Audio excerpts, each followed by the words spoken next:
হঠাৎই আমার বিয়ে দেওয়ার জন্য এত উঠে পড়ে লাগলে কেন বলো তো? তোমার বিয়ে দিবে না তো কি করবে? একমাত্র ছেলে যদি বাইরে বাইরে ঘুরে বেড়ায় তাহলে তাকে ঘরে বেঁধে রাখার জন্য তো বউ আনতেই হবে। তোমাকে এসব কথা কে বললো যে ছেলেকে ঘরে রাখতে গেলে ছেলের বউ আনতে হয়? এসব আজগুবি আর সেকালের কথা তোমাদের মাথায় কে ঢোকায় বলো তো? দেখো আব্বু, সন্তানটা তুমি, আমি নয়। তোমার আমাকে এত কিছু বোঝাতে হবে না। যদি ভালো কিছু বলি তাতেই তোমার মনে হয় যে আমরা সেকালেও হয়ে গেছি, তাই না? আম্মু, আমাকে কিছুদিন সময় দাও প্লিজ। আমি তো বলছি যে বিয়েটা করব, কিন্তু এই মুহূর্তে করতে চাইছি না। তাহলে জোর কেন করছো? তুমি বুঝতে পারছো না তোমাকে জোর কেন করা হচ্ছে? কারণ আমার ছেলের বউ দেখার খুব ইচ্ছা। ঠিক আছে, আমাকে কয়েকদিন সময় দাও, তারপর দেখো আমি ঠিক নিজে থেকেই বলবো বিয়ের কথা। ওইটা গত 6 মাস থেকে শুনে আসছি। এই সময়টা তোমার আর কখনোই হবে না। আমি কোনো কথা শুনতেই চাই না। হয় তুমি মেয়ে পছন্দ করো, আর না হলে আমাদের পছন্দের মেয়েকে বিয়ে করে নাও। বললাম তো আমার কোনো মেয়েই পছন্দ নেই, তোমাদের পছন্দেই বিয়ে করব। কিন্তু যদি কোনো সমস্যা না থাকে তাহলে বিয়েতে এত আমোদ করছো কেন?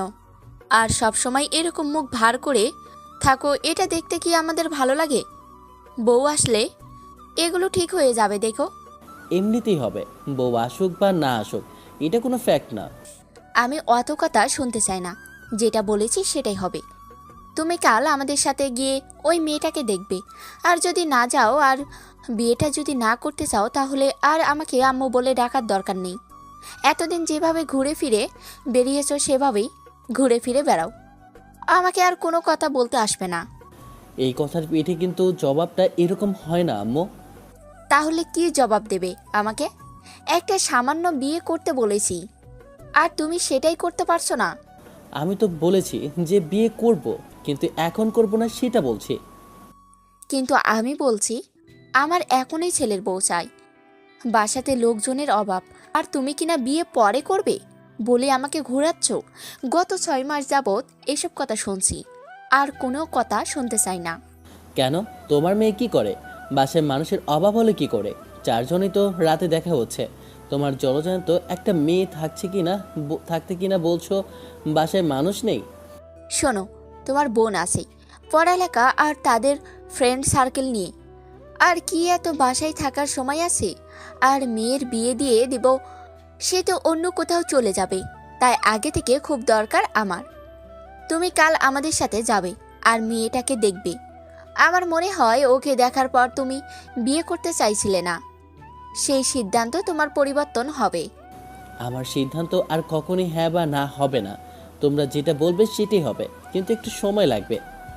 দেখো আব্বু, তাকে বলতেই পারেনি, তার আগেই সে অন্য কারো হাত ধরে চলে গেছে। এই বিষয়টা নিয়ে কি এত মন খারাপ করে থাকতে হবে?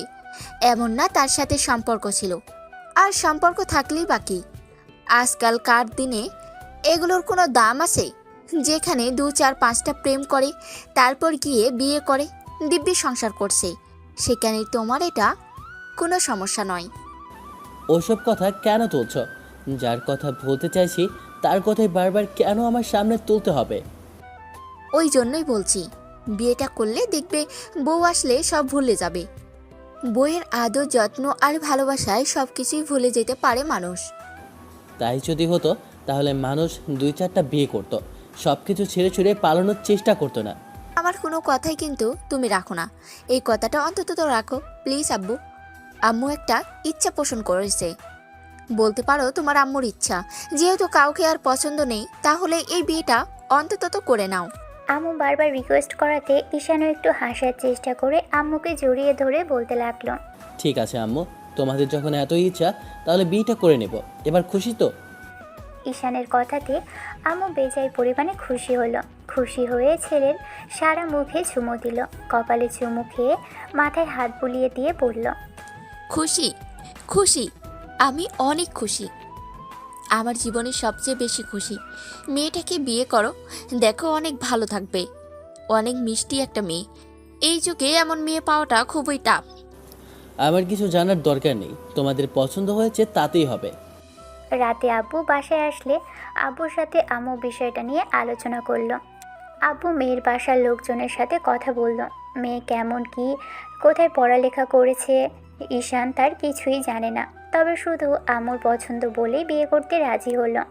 শেষে 3 দিনের মাথায় সেদিন বিয়ে কথা বলতে গিয়ে তারপর বিয়ে করে বাসায় ফিরতে হলো ছেলেটাকে, কারণ সেদিন জোর করে ধরে ঈশানকে বিয়েটা ঠিক করার জন্য নিয়ে গেল। কিন্তু আশ্চর্যের ব্যাপার, বিয়েটা পুরোপুরি পাকা হয়ে আছে। আর কি, যেহেতু আব্বু আম্মুকে আগে থেকেই ঠিক করে রেখেছিল, তার উপর এখানে আসার পর জানতে পারলো যে বিয়েটা আজকেই হচ্ছে, তাতে ঈশান আর বারণ করলো না, শুধু আম্মুর দিকে তাকিয়ে একটু হাসলো। আম্মু ছেলের মাথায় হাত বুলিয়ে দিয়ে বলল, কখন তোমার মতো চেঞ্জ হয়ে যায় তার ঠিক নেই। তাই কাল রাতে তোমার আব্বুকে বললাম আজকে বিয়ের ব্যবস্থা করতে। অবশ্যই ইচ্ছা ছিল না, কিন্তু এরকম মিষ্টি একটা মেয়েকে আমি আর এই বাসাতে রেখে যেতে চাইছি না। তোমাদের যেমনটা ইচ্ছা। বিয়ের আগে থেকে নিয়ে শুরু করে ঈশান বিয়ের পর পর্যন্ত মেয়েটার মুখটা দেখলো না। মেয়ের আব্বু আম্মু কেউ নেই, সেটা ঈশান বিয়ের সময় জানতে পারলো। মামা মামির কাছে থেকেই যে মেয়েটা বড় হয়েছে। বিয়ের সময় যখন মেয়ের বাবা মার কথা মৃত উল্লেখ করা হলো, তখন ঈশান বুঝতে পারলো মেয়েটা এতিম। এজন্যই হয়তো আম্মু মেয়েটাকে ছেলের বউ করে নেওয়ার জন্য এত তোড়জোড় করেছে। আম্মু আগেই বলেছিল যে মেয়ের বাবা মা না থাকে এরকম একটা মেয়ের সাথেই ওকে বিয়ে দিবে। ঈশানের তাতে কোনো আপত্তি নেই, তার শ্বশুর বাড়ি থেকে কিছু নেওয়ার মন মানসিকতা আগাগোড়াই ছিল না। তার উপরে ওদের যা আছে তা দিয়েই চলে যাবে। ঈশান সেটাই ভেবেই এ নিয়ে একটু শব্দটুকুও করল না। বিয়েটা শেষ হতেই খাওয়া দাওয়ার পর্ব মিটিয়ে শেষে সন্ধ্যার মুখে মেয়েটাকে নিয়ে বাসার উদ্দেশ্যে রওনা দিল। মেয়েটাকে অনেকক্ষণ কান্নাকাটি করলে তখন ঈশান টিস্যু এগিয়ে দিল। মেয়েটা নিয়ে নাকে জলে চোখে জলে করলো। পুরো 1 বক্স টিস্যু মেয়েটা নষ্ট করেছে। ঈশান শুধু মেয়েটার কাণ্ড দেখেছে, হেঁচকি তুলে কাঁদছিল মেয়েটা। মামা মামির কাছে থেকে এতটা কষ্ট পাচ্ছিল আসতে। আর যদি আব্বু আম্মু বেঁচে থাকতো তাহলে যে কত বেশি কষ্ট পেত তা ঠিক ছিল না। বাসায় আসার পর আর খাওয়া দাওয়ার কোনো ইচ্ছেই রইল না, কারণ ও বাড়ি থেকে সন্ধ্যার মুখে খেয়ে বের হতে হয়েছে। তারপরও আম্মু বাসায় এসে একদম সবার জন্য হালকা নাস্তার ব্যবস্থা করলো। বউকে নিয়ে যাওয়া হলো ঈশানের রুমের যে কী অবস্থা ঈশান সেটা জানে না। ভেবেছিল আজকে গিয়ে বিয়েটা ঠিক করে আসবে, আর আজকে গিয়েই কিনা বিয়েটা করে বাসায় আসতে হলো। শেষে আর কি, রাতে রুমে যাওয়ার আগে আব্বু আম্মু ছেলেকে সামনে বসিয়ে এক গাদা উপদেশ দিল। কথাগুলো ঠিক এরকম ছিল, দেখো আব্বু, বিয়ে করেছো, সময় লাগলে নাও আমার মেয়ে হয়ে থাকবে। তাছাড়া দুজনে একসাথে থাকতে থাকতে চেনা জানাটা হয়ে যাবে। এমনকি সব কিছু নতুন করে শুরু করতে হবে, তাই ছেড়ে দেওয়ার কোনো প্রয়োজন নেই। নিজেরা নিজেদের মধ্যে সময় নাও, চেনা জানার চেষ্টা করো, তারপর দেখবে সময়ের সাথে সাথে দুজনের মাঝে ভালোবাসা আর মায়াটা এমনিতেই জন্ম নেবে। খামাকায় এরকম কোনো সিক্রেট করো না যার জন্য মেয়েটা কষ্ট পায়। আমি ওকে অনেক বুঝিয়ে তারপর কিন্তু বিয়েতে রাজি হয়েছি, তাছাড়া ও বিয়েতে রাজি হতে চাইছিল না। ঠিক আছে আম্মু, আমি আমার দায়িত্বগুলো নিজে থেকে পালন করব। এমন কোনো কাজ করব না যার জন্য তোমার বৌমা কষ্ট পায়। এবার হলো তো, তার উপদেশ দিও না। এবার অন্তত আমাকে রুমে যেতে দাও, ঘুম পাচ্ছে খুব। দেখো শাইলা, তোমার ছেলে বিয়ে করতে না করতেই বউ পাগলা হয়ে গেছে। বউকে দেখার জন্য একেবারে উতলা হয়ে আছে। তা তো হবেই, এত মিষ্টি একটা বউ এনেছি, দেখতে হবে না? তাছাড়া ওদের আগে দেখাশোনা হয়নি, ওদের একা সময় কাটানোর কি ইচ্ছা করে না? আম্মুর কথাতেই ঈশান লজ্জা পেল। তখন আম্মু আবার ওর হাতের উপর হাত রেখে বলতে লাগলো, দেখো আব্বু, মেয়েটাকে এত তাড়াতাড়ি ভালোবাসতে পারবে না, সেটা আমি জানি। তবে এরকম কোনো কাজ করো না যার জন্য কষ্ট পাই। ওর প্রতি দায়িত্বহীন আর অবহেলাটা যেন তোমার না আসে, আমি সেটাই আশা করব। আব্বু আম্মুর কথা মনোযোগ দিয়ে শুনে আরও 15 মিনিট যাবৎ বকবক ঈশান দিয়ে এক কান দিয়ে ঢুকিয়ে অন্য কান দিয়ে বের করে তারপর রুমের সামনে আসলো। দরজা ঠেলে ভিতরে প্রবেশ করতেই খেয়াল করলো মাঝখানে একটা মেয়ে বসে আছে। এখানে গিয়ে মেয়েটার সামনে কিছুক্ষণ দাঁড়িয়ে রইল। ঈশানের উপস্থিতি টের পেয়ে এসে তারপর ওর পায়ে হাত দিয়ে সালাম করতে গেলেই তখন ঈশান মেয়েটাকে উঠিয়ে নিয়ে বেডে বসালো। মেয়েটা আবার উঠে বেডের মাঝখানে বসতেই তখন ঈশান ওর পাশাপাশি বসে বলতে লাগলো, এই প্রথম আর এই শেষবার, এরপর পায়ে হাত দেওয়ার কথা আর চিন্তাও করবে না, কেমন? মেয়েটা মাথা নেড়ে হ্যাঁ সূচক উত্তর দিতে ঈশান একটা দীর্ঘ নিঃশ্বাস ফেলল। তারপর কিছুক্ষণ যাবৎ মেয়েটার দিকে তাকিয়ে রইল। ও যে মাথা নিচু করে আছে সেটা কিছুটা হলেও বোঝা যাচ্ছে। একটু বাদেই ঈশান মেয়েটার দেনমোহরের টাকা আর ওর জন্য এক জোড়া নূপুর নিয়ে আসলো। মেয়েটা বেশ খানিকটা অবাক হলেও টাকাগুলো দেখেও তেমন কিছু বলল না। তখন ঈশান মেয়েটাকে উদ্দেশ্য করে বলতে লাগলো, আমি অন্য সবার মতো কোনো রিংটোন তোমাকে দেব না, তবে পায়ে একজোড়া নূপুর পরিয়ে দেবো আজকে। এইটা পরে তুমি আমার আশেপাশে থাকলে আমি অনুভব করতে পারবো যে আমার একটা একমাত্র বউ আমার আশেপাশে আছে। ঈশানের কথাতে মেয়েটার বুকের ভিতর কেমন করে যেন কেঁপে উঠল। ও কিছুক্ষণ যাবৎ চুপ করে থেকে তারপর মাথা নেড়ে হ্যাঁ সূচক উত্তর দিল আবারও। ঈশান এবার মেয়েটার পাগুলো এগিয়ে দিতে বললে মেয়েটা খানিকটা অবাক হলো। তখন ছেলেটা বলতে লাগলো, কি হলো, পা দাও। কিন্তু স্ত্রীর বইয়ের পায়ে হাত দিতে নেই তো। মেয়েটা কেমন বেঁধে বেঁধে কথা বলছে। ঈশানের খানিকটা অবাক লাগলো। এতটা ভয় পেয়ে আছে যার জন্য কথাটা স্পষ্ট বলতে পারছে না।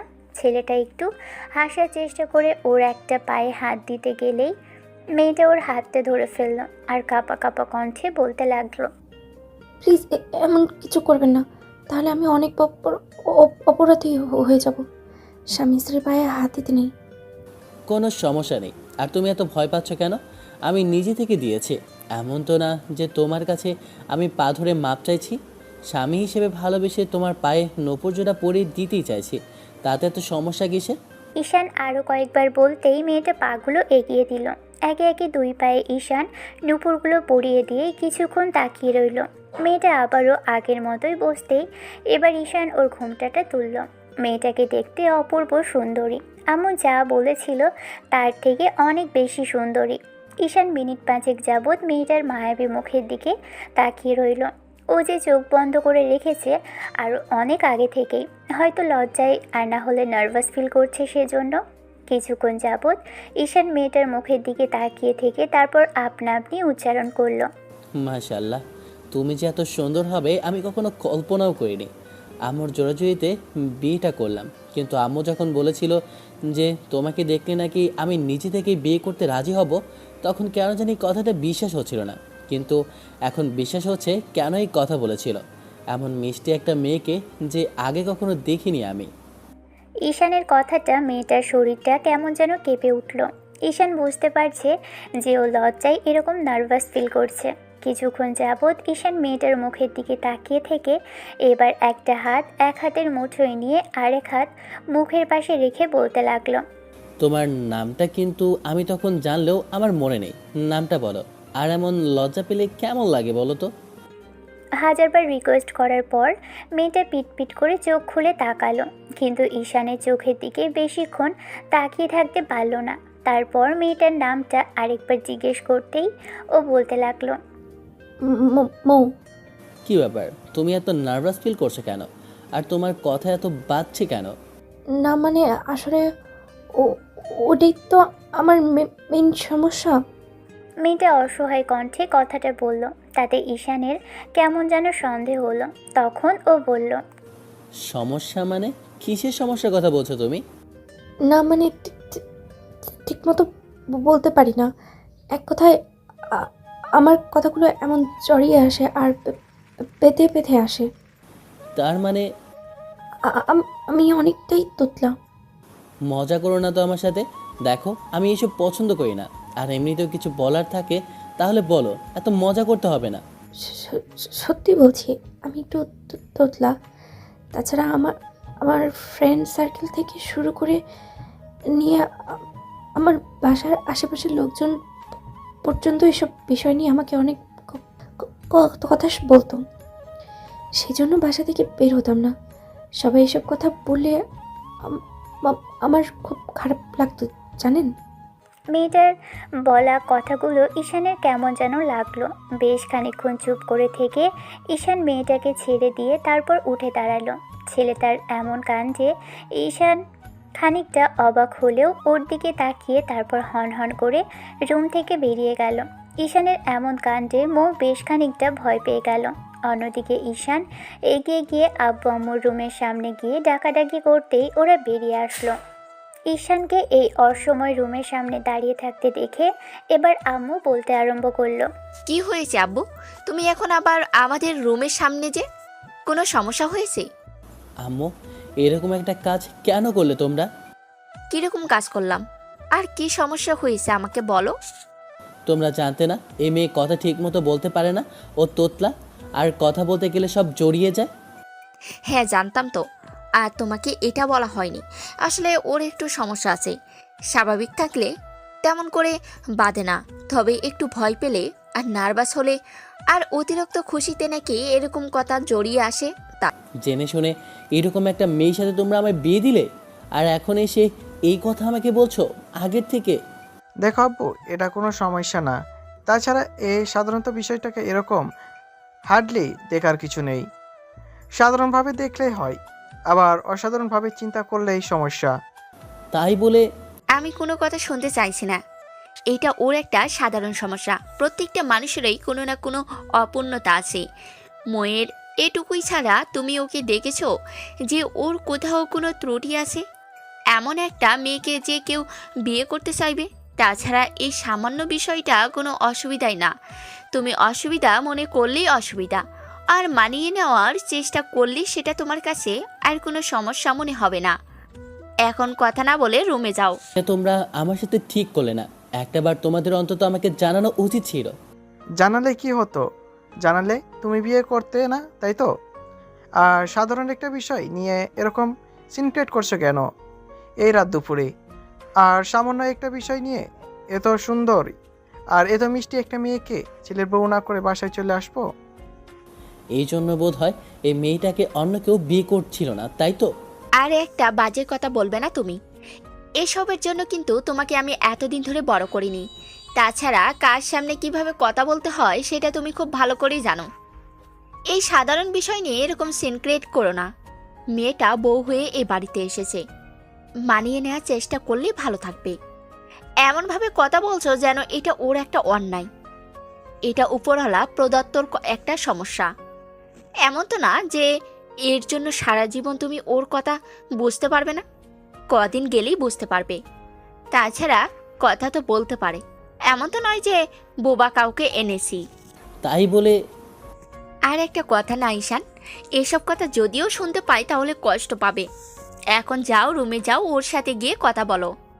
আস্তে আস্তে সব ঠিক হয়ে যাবে। এটা সমস্যা ভাবলেই সমস্যা, আর না ভাবলে কোনো সমস্যাই না। ওর বাবা মা নেই, এসব নিয়ে কথা বললে মেয়েটা কষ্ট পাবে। ঈশান কিছু বলবে তার আগেই আব্বুর মাথায় হাত বুলিয়ে দিয়ে কিছুক্ষণ যাবৎ বোঝালো। তারপর রুমে পাঠিয়ে দিতেই ঈশান রুমে এসে দেখলো মেয়েটা ঘুমিয়ে পড়েছে। হয়তো অনেকক্ষণ জেগেছিল, তারপর ক্লান্ত হয়ে ঘুমিয়ে পড়েছে। রাত 1টা বেজে গেছে। ঈশান এসে একটু মেয়েটার দিকে তাকিয়ে রইল। অসম্ভব রকমের সুন্দরী লাগছে ঘুমন্ত অবস্থায় মেয়েটাকে। একদম অপ্সরীর মতো লাগছে। বাতাসে এলোমেলো করে দিচ্ছে ওর বেবি হেয়ারগুলো। ঈশান কিছুক্ষণ মেয়েটার দিকে তাকিয়ে থেকে তারপর ওর পাশে শুয়ে পড়ল। কখন মেয়েটার দিকে তাকিয়ে থেকে ঘুমিয়ে পড়েছে ঠিক মনে নেই। পরদিন যখন সকালবেলা তখন ময়ের ঘুম ভাঙল, খেয়াল করলো কারো বুকের সাথে খুব শক্ত করে আবদ্ধ হয়ে আছে। মৌ চোখ পিটপিট করে তাকাতেই খেয়াল করলো কালকে সেই ভদ্রলোক ওকে জড়িয়ে ধরে রেখেছে, ওকে একদম বুকের সাথে লেপ্টে রেখেছে। ও নিজেও ভদ্রলোকের গলাটায় জড়িয়ে ধরে একদম বুকের মধ্যে মুখ গুজে দিয়ে শুয়েছিল। একই তো অচেনা একটা লোকের সাথে কাল বিয়ে হলো, তার উপর আবার স্বামী নামক মানুষটার কাছেই কাল রাতেই আবার এমন করে এসে তাকে জড়িয়ে ধরে রয়েছে। বিষয়টা ভাবতেই খানিকটা লজ্জা পেয়ে নিজেকে ছাড়িয়ে নেওয়ার চেষ্টা করলো। মো বুঝতে পারলো যে হাতের বাঁধনটা খুব শক্ত ছেলেটার, আরও একটু নড়ে চড়ে উঠছে। ছেলেটা বিরক্তি নিয়ে ওকে আরেকটু শক্ত করে জড়িয়ে ধরে ওর গলায় মুখ গুজে দিতেই মুখ খানিকটা কেঁপে উঠল, আর কেমন করে যেন ঘন ঘন নিঃশ্বাস নিতে লাগলো। ঈশানের গরম নিঃশ্বাস যখন মেয়েটার কাঁধের উপর পড়ছে, সাথে সাথেই মৌ চোখ জোড়া বন্ধ করে নিল। কয়েক মিনিট এমন করে চুপ করে থাকার পর একটা সময় যখন খেয়াল করলো ছেলেটাকে অদ্ভুতভাবে ভালো লাগছে, কারণ কেন জানি ইচ্ছে করছে তাকিয়ে থাকতে। বাচ্চাদের মতো করে ওর গলায় মুখ গুজে দিয়ে রয়েছে। মৌ মিনিট 10 অমন করে তাকিয়ে থাকে। একটা সময় মনে হলো যদি লোকটা রাগ করে ওনার এত কাছে আসার জন্য, কিংবা না বলে কাছে আসার জন্য যদি সত্যি সত্যি কিছু একটা বলে দেয়। তারপর প্রথম দিন না বলে কয়ে ছেলেটার রুম থেকে বেরিয়ে গেল। আবার পরদিন যখন ঘুম থেকে উঠলো তখন উঠে দেখলো যে ওর বুকের মধ্যে মুখ গুজে দিয়ে শুয়ে আছে। এমন কিছু ভেবেই মৌ খানিকটা লজ্জা পেয়ে ঈশানকে ছাড়িয়ে নেওয়ার চেষ্টা করলে ছেলেটা ছাড়লো না। শেষে ওকে একটু জোর করে ছাড়িয়ে নিয়ে তারপর উঠে ওয়াশরুমে চলে গেল। আধা ঘন্টাও বেশি সময় নিয়ে লম্বা শাওয়ার নিয়ে মৌ কালো একটা শাড়ি পরে তারপর বেশ ফুরফুরে মেজাজে বেরিয়ে আসলো। ওর চুল থেকে পানি ঝরতে আরম্ভ করলো। মৌ এগিয়ে গিয়ে এবার ড্রেসিং টেবিলের সামনে বসে নিজেকে গোছাতে ব্যস্ত হয়ে পড়ল। অন্যদিকে ঘণ্টাখানেক পরে যখন ঈশানের ঘুম ভাঙলো ও উঠে খেয়াল করলো যে কালকে যাকে বিয়ে করে এনেছিল সেই মেয়েটা এখন আর ওর পাশে নেই। এবার ঈশানের মনে হতে লাগলো মেয়েটা কোথায় গেল। তাড়াহুড়ো করে উঠে বসে আশেপাশে তাকিয়ে দেখলো আয়নার সামনে বসে কেউ একজন নিজেকে গোছাতে ব্যস্ত হয়ে পড়েছে। মেয়েটার দিকে ফিরল, খেয়াল করলো অদ্ভুত এক মায়াবী পরী আর স্নিগ্ধ কেউ ওর সামনে বসে আছে। মেয়েটার প্রতি অদ্ভুত রকমের এক ভালো লাগা কাজ করছে। শাওয়ার নেওয়াতে মেয়েটাকে একদম স্নিগ্ধ লাগছে। কিছুক্ষণ যাবত ড্যাব ড্যাব করে মেয়েটার দিকে তাকিয়ে রইল। মেয়েটাকে কিছুক্ষণ চুপ করে থেকে ঈশান এবার উঠে আসলো। উঠে দাঁড়াতেই মেয়েটা একবার ওর দিকে ফিরল। লজ্জায় চোখ জোড়া ফিরিয়ে নিতেই ঈশান এগিয়ে আসলো। কখন যে ওর দিকে তাকিয়ে থেকে ঘোরের মধ্যে চলে গেছে সেটা নিজেও জানে না। তারপর এগিয়ে এসে মেয়েটার পিছনে দাঁড়ালো। আয়নার দিকে তাকাতেই মেয়েটা যখন ওর চোখে চোখ পড়ল সাথে সাথে উঠে দাঁড়ালো মৌ। ঈশানের এরকম কর্মকাণ্ডে বেশ খানিকটা ভড়কে গিয়ে যখনই ওর দিকে ফিরতে যাবে তার আগে ছেলেটা পিছন থেকে ওকে নিজের সাথে মিশিয়ে নিল। দুহাত শাড়ি গলিয়ে পেটের উপর রেখে নিজের সাথে একদম লেপ্টে ধরল। ঈশানের এরকম কর্মকাণ্ডে মৌ আয়নার দিকে তাকিয়ে ঈশানের চোখের দিকে দেখল, কিন্তু ছেলেটা এরই মাঝে ওর ঘাড়ের উপর থেকে চুল সরিয়ে ঘাড়ে আর গলার মধ্যে নাক ঘষতে আরম্ভ করেছে। ঈশানের এরকম কর্মকাণ্ডে ময়ের চোখ জোড়া বড় হয়ে বেরিয়ে আসার উপক্রম হয়ে গেছে। ছেলেটা না বলে এরকম হঠাৎ করে কাছে আসবে মৌ সেটা ভাবতেও পারেনি। প্রথমবার ঈশান যখনই মৌয়ের গলায় আলতো করে ঠোঁটের স্পর্শ দিল সাথে সাথে মেয়েটা চোখ জোড়া বন্ধ করে নিয়ে খানিকটা কেঁপে ওঠে। তারপর ঈশানের হাতের উপর দুহাত রেখে কেমন যেন নিঃশ্বাসটা জোরে জোরে নিতে লাগলো। ঈশান যখন মৌয়ের পেটের উপর বারবার স্লাইড করতে লাগলো তখনই মেয়েটা যেন একদম হাঁসফাঁস করতে লাগলো। ঈশান মৌয়ের নারী অবয়বে হাত বোলাতেই মেয়েটা কেমন যেন একদম শ্বাসকষ্ট শুরু হলো। ঈশানের এরকম কর্মকাণ্ডে মৌ আর স্বাভাবিক থাকতে পারছে না। ওর দিকে ফিরেই ছেলেটাকে চাপটে জড়িয়ে ধরলো আর জোরে জোরে নিঃশ্বাস নিতে লাগলো। মেয়েটার বুকের ওঠানামাটাই বলে দিচ্ছে ও কতটা উত্তেজিত হয়ে গেছে। মৌ ভাবতে পারেনি সকাল সকাল স্বামীর এরকম উষ্ণ স্পর্শ অনুভব করতে পারবে আজকে। ঈশানের বুকের মধ্যে মেয়েটা মুখ লুকিয়ে জোরে জোরে নিঃশ্বাস নিতে লাগলো। বুকের উপর মেয়েটার গরম নিঃশ্বাস পড়তেই ঈশান আরও একটু উন্মাদ হয়ে উঠল। মেয়েটাকে ছাড়িয়ে নিয়ে ওর সারা মুখে, নাকে, গলায় আর ঘাড়ে চুমু দিল। ঈশান নিজের কাজ করতে ব্যস্ত আর মেয়েটা ওর কলার দুটো আঁকড়ে ধরে কেমন যেন শক্ত করে দাঁড়িয়ে আছে। মৌয়ের ঠোঁটের দিকে ঈশানের নজর পড়তেই খেয়াল করলো মেয়েটার ঠোঁট জোড়া তীর তীর করে কাঁপছে। ঈশান ওর ঠোঁটে যখনই কিস করতে নেবে তখনই মৌ চোখ জোড়া খুলে তারপর বিড়বিড় করে বলল, কি করছেন? মৌয়ের এরকম দ্বারা কথাতেই ঈশানের হুঁশ ফিরল। সাথে সাথে ঈশানের ভিতরে নেশালো আর কামুক ভাবটা কেমন যেন দমে গেল। মেয়েটাকে ছেড়ে দিয়ে খানিকটা দূরে সরে গেল। মৌ এখনও সেখানেই দাঁড়িয়ে আছে। ঈশানের দিকে তাকিয়ে ভাবল যে ছেলেটা রাগ করেছে কিনা। ঈশান এক মুহূর্ত দাঁড়ালো, একবার মেয়েটার দিকে তাকিয়ে তারপর তাড়াহুড়ো করে ওয়াশরুমে ঢুকে গেল। ঈশানের এরকম কর্মকাণ্ডে বেশ খানিকটা ভরকে গেল মৌ। ছেলেটা কি সত্যি সত্যি ওর উপর রাগ করলো? সেটা ভেবেই বেডে মুখ কালো করে বসে রইল। এরকম করেই তখন কথা বলা হয়তো ঠিক হয়নি। স্বামীর প্রথমবার এরকম করে কাছে আসলো আর মৌ এমন করে তাকে দূরে সরিয়ে দিল ভেবেই মনটা খারাপ হয়ে গেল। ঈশান যদি তখনকার বিষয়টা নিয়ে রাগ করে ভেবেই শাড়িটা দুহাতে খামচে ধরে কেমন যেন বিড়বিড় করতে লাগলো। নিজেকে হয়তো বকা দিচ্ছে মেয়েটা। ঈশান কিছুক্ষণ বাদে বাইরে বেরিয়ে আসতেই দেখলো মৌ মুখটা কালো করে বসে আছে। ঈশান শুকনো কাপড় পরে নিতেই ঈশানের বোন এসে এবার ওদের ব্রেকফাস্ট করার জন্য নিচে যেতে বলল। দুজনেই নিচে নেমে আসলো। এবার আম্মু ওদের দিকে কিছুক্ষণ তাকিয়ে রইল। তারপর মেয়েটা এগিয়ে আসতেই আম্মু গিয়ে মৌকে হাত ধরে টেনে নিয়ে গিয়ে একটা জায়গায় বসিয়ে দিয়ে বলল, একদম মিষ্টি বৌমা আমার, কত মানিয়েছে দেখেছো দুজনকে। আর তুমি তো বিয়েটাই করতে চাইছিলে না। মৌ প্রচুর বেজায় পরিমাণে লজ্জা পেল। সেটা ঈশান দেখেই বুঝতে পারল। মুখটা একদম লাল হয়ে গেছে মেয়েটার। ঈশান কিছুক্ষণ তাকিয়ে থেকে তারপর মেয়েটার পাশে বসলো। কারণ যদি এখন বউয়ের পাশে না বসে আম্মু আব্বু হাজারটা কথা বলবে, তার থেকে না হয় পাশাপাশি বসাই ভালো। আম্মু আব্বু ঈশান আর তার বউকে নিয়ে হাজারটা কথা বলল, কিন্তু ঈশান ভেবে পাচ্ছে না যে এরকম একটা মেয়ের সাথে আব্বু আম্মু জেনে শুনে ওর কেন বিয়ে দিল। তারপর খাওয়া দাওয়া শেষ হতেই মেয়েটার লজ্জা পেয়ে সেখান থেকে চলে গেল। ঈশান বাসা থেকে বের হতে গেলে আম্মু জোর করে ধরে ওকে ডাইনিংয়ে নিয়ে বসালো। আম্মু পাশাপাশি বসে ছেলের মাথায় হাত বুলিয়ে দিতে দিতে বলল, দেখো আব্বু, আমি জানি তুমি আমাদের উপর কিছুটা রাগ করে আছো। তোমাকে জানানো হয়নি যে মেয়েটার একটু সমস্যা আছে। সমস্যা বলতে গেলে তেমন কোনো সমস্যা না, তবে ও কথা বলতে গেলে বারবার বেঁধে বেঁধে চায়। এটা কোনো সমস্যা না। যদি তুমি সমস্যা হিসাবে ধরো তাহলে সমস্যা, আর যদি মানিয়ে নিতে পারো তাহলে কোনো সমস্যাই না। মূল কথা হচ্ছে তুমি ওর সাথে কতটুকু ভালো থাকবে আর কতটুকু ওকে ভালো রাখতে পারবে। জীবনে আমরা অনেক কিছুই চাই, কিন্তু সব কিছু মন মতো হয় না। আর প্রত্যেকটা মানুষের কোনো না কোনো দোষ ত্রুটি আছে। আল্লাহ সবাইকে সম্পূর্ণ পরিপূর্ণ করে তৈরি করেনি। কারো আর্থিক ত্রুটি আছে, কারো শারীরিক ত্রুটি আছে, তো কারো রূপের গুণের বিভিন্ন ধরনের ত্রুটি আছে। পৃথিবীতে কেউই পরিপূর্ণ নয়। তাই তুমি এই বিষয়টাকে মেনে নেওয়ার চেষ্টা করো। আমি বুঝতে পারছি তোমার রাগ হচ্ছে, কিন্তু কি করব বলো। এত মিষ্টি একটা মেয়েকে সামান্য কারণ দেখে আমি হাতছাড়া করতে চাইনি। তাছাড়া তুমি কি জানো ওর আব্বু আম্মু নেই?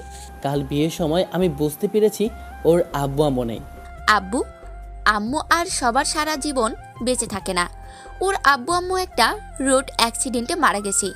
তার উপর থেকেই মামা মামির কাছে থেকে বড় হয়েছি। আমি আমার বান্ধবীর বাসায় যাওয়ার পর সেদিন যখন মেয়েটাকে দেখেছিলাম তখন আমার ভালো লেগেছিল।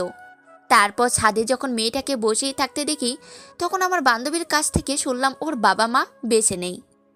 কিন্তু মৌ যখন থেকে মামা মামির কাছে থাকে তখন থেকেই বেশ কষ্ট করেছে। ওর মামি বেশ খানিকটা রাগী টাইপের, তাই ওকে বেশ টর্চার করে। বাসার সব কাজ ওকে দিয়েই করায়। মেয়েটাও অনেক অসহায়।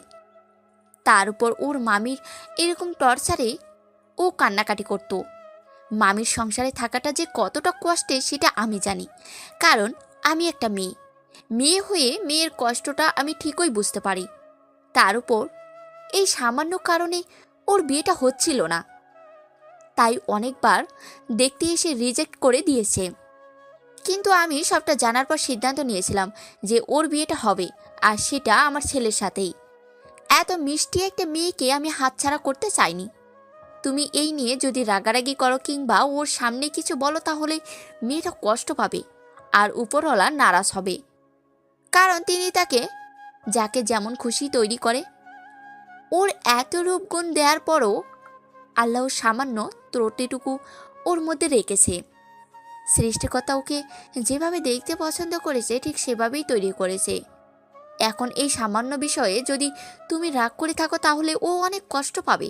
এই বিষয়টা নিয়ে তুমি প্লিজ আমাদের যা বলার বলো। তারপরও ওর সামনে এমন কিছু বলো না যার জন্য মৌ কষ্ট পায়।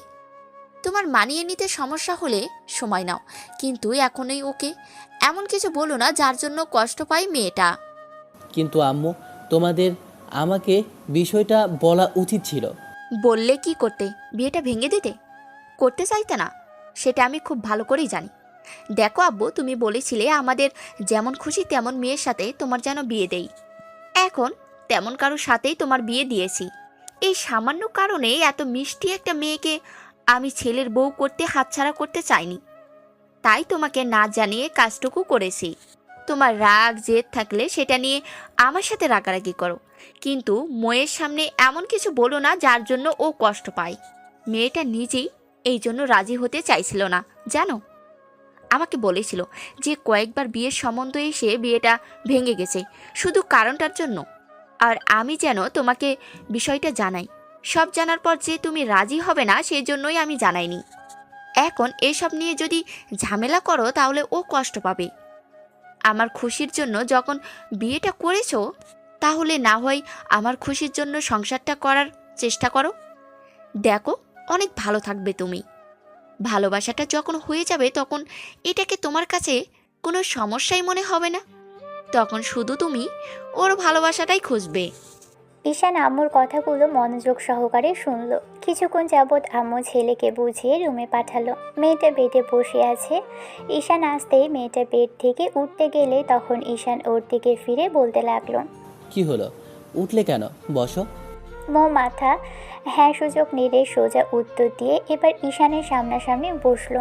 অন্যদিকে ফিরে ঈশান মেয়েটাকে ওর দিকে ফিরতে বললে মেয়েটা বেশ খানিকটা লজ্জা পেয়ে অন্যদিকে মুখ ফিরিয়ে রাখলো। তারপর ঈশান একটু ধমকে দিতেই মেয়েটা ওর দিকে ফিরল। মৌ মাথা নিচু করে আছে দেখে ঈশান বলতে লাগলো, পড়ালেখা করেছো? ডিগ্রি কমপ্লিট করেছিলাম। অনেক দূর পড়েছো, আর পড়তে হবে না। ডিগ্রি পড়ার আর ভর্তি হয়নি। আর ভর্তি হবার ইচ্ছা আছে? না, কেন? যতদূর অবধি পড়েছি তাতেই হবে। তাছাড়া ছেলে মেয়ে মানুষ করার জন্য এই পড়ালেখাটুকুই যথেষ্ট। কেন পড়তে ইচ্ছা করে না? না, স্বামীর সংসার সামলাবো এটা চিন্তা করি আর করিনি। আর বিয়ের পরে লেখাপড়া করতে গেলে স্বামীর সংসারের প্রতি মনোযোগ দেওয়া বেশ কঠিন হয়ে যাবে। তুমি চাইলে পড়ালেখাটা কন্টিনিউ করতে পারো। তাছাড়া আমি তোমাকে এরকম করে ডিস্টার্ব করব না, যার জন্য তোমার পড়ালেখায় ক্ষতি হয়। না মানে আসলে আমি চাই না আর পড়ালেখা করতে। আর অন্য কারোর সামনে বারবার এভাবে যাওয়াটা ভালো লাগে না আমার। এমনিতেই এই সমস্যার কারণে সবাই আমাকে নানান কথা বলে, হেও করে। তাছাড়া যখন কথা বলতে গিয়ে বেঁধে যায় তখন সবাই আমাকে নিয়ে হাসাহাসি করে।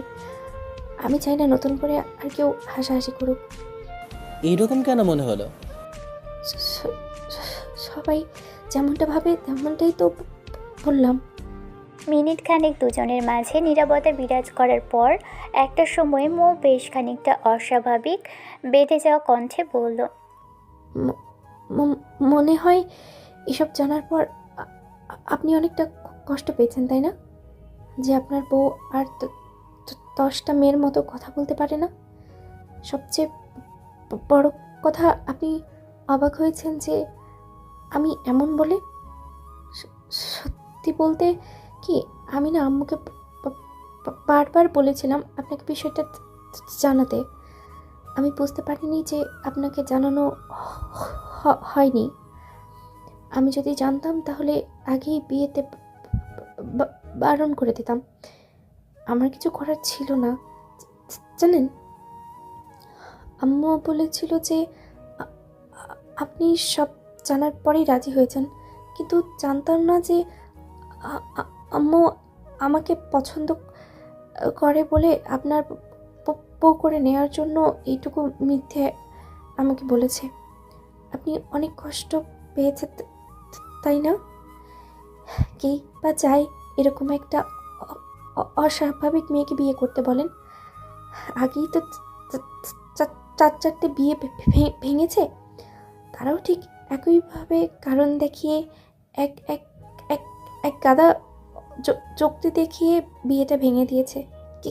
কিন্তু আপনি যে কেন এভাবে বিয়ে করলেন আর তারপরেও সব জানতে পারলেন, আপনার হয়তো খারাপ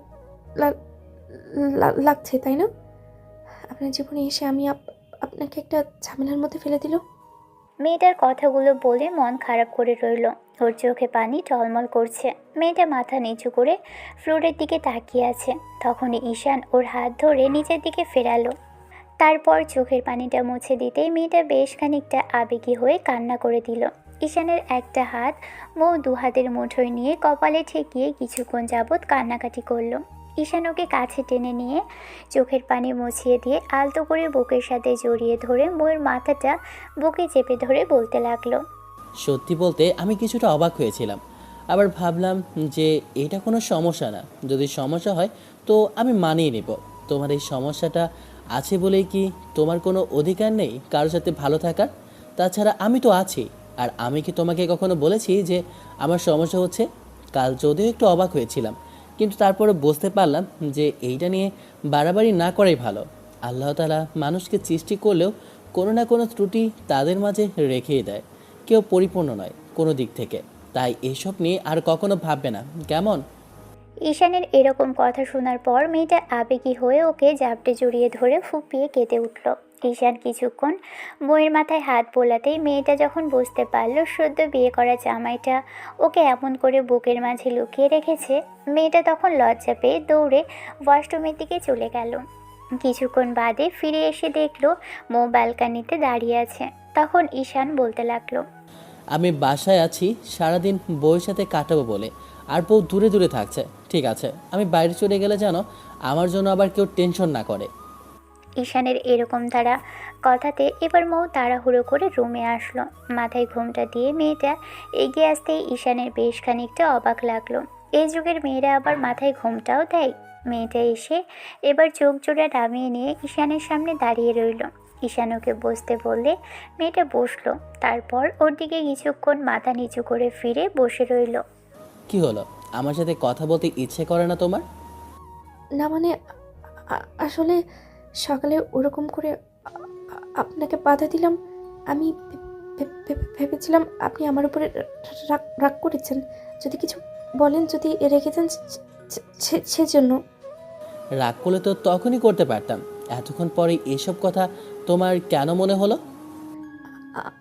আসলে প্রথমবার আপনি আমার কাছে এসেছিলেন, আপনাকে আমি ওরকম একটা মুহূর্তে বাধা দিয়ে ফেললাম, তাই। বিয়ে যখন হয়েছে, আজ না হলে কাল তো আরও কাছাকাছি আসবো আমরা। এত তাড়াতাড়ি কিছু না হওয়াটাই বেটার। তখন আমি রাগ করে সরে যাইনি। আমার যদি ইচ্ছে হতো জোর করে তোমাকে আমার করে নিতাম, কিন্তু ভাবলাম অনেক কিছু হয়েছে।